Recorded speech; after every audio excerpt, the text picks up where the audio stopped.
Ciao a tutti ragazzi, sono Andrea Zigliani e oggi risolviamo uno dei dubbi più difficili per i neofiti nel mondo della bicicletta. Quale tipo di bici acquistare?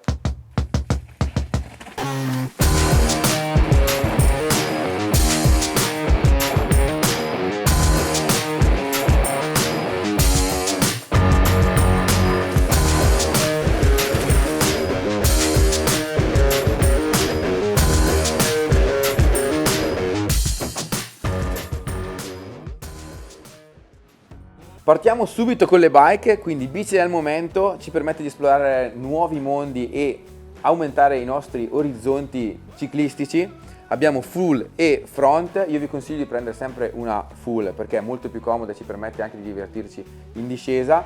Se siete alle prime armi ovviamente guardate la batteria, più capacità appunto per restare più ore in sella o se abbiamo un gruppo di amici molto esperto. Se invece siete un po' più allenati ma comunque volete un e-bike, sul mercato ad oggi ci sono anche modelli light e-bike, meno potenza del motore ma caratteristiche dinamiche più simili ad una muscolare.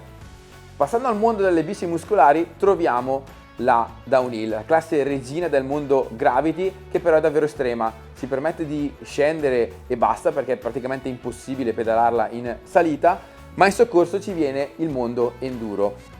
I consigli che vi posso dare per questa categoria sono quelli di non tanto puntare ad un telaio in fibra di carbonio super figo, ma piuttosto di puntare ad un reparto sospensioni molto valido, perché è quello che cambierà poi tutto il feeling durante la guida. Stesso discorso per i freni, se abbiamo dei freni potenti modulabili che non ci mollano a metà della discesa, cambieremo totalmente la nostra esperienza di riding. Se per l'enduro abbiamo parlato di sospensioni e freni parecchio sofisticate, in questo caso per la trail dovremo puntare su altro. La leggerezza e la scorrevolezza sono le caratteristiche fondamentali di questa bici e dato che affronteremo parecchie ore in sella e lunghe ascese dovremo avere una bici un po' più votata alla pedalabilità.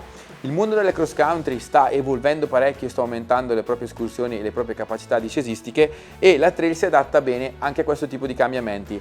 Possiamo cambiare le gomme, metterle più scorrevoli ed avere un mezzo davvero veloce che ci permette di fare tanti chilometri e tantissimo dislivello. All'opposto, montando gomme più aggressive, andremo a trasformare la nostra trail quasi in un enduro.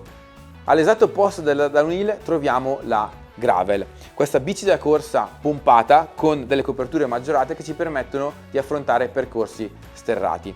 Se non abbiamo il bisogno di lanciarci in discesa a rotta di collo con la mountain bike, questo è il mezzo che fa per voi. Possiamo appunto sceglierlo anche per i viaggi, si possono montare borse e accessori e restare giorni e giorni interi in completa autonomia senza pensieri. L'unico consiglio che vi do su questo mezzo è di non spendere troppi soldi perché può essere la seconda o anche la terza bici, ma piuttosto puntare sulla comodità e la possibilità di montare più borse e accessori possibile. Dopo questa panoramica del mondo fuoristrada non vi rimane altro che andare su Bikeflip e comprare la bici più adatta a voi.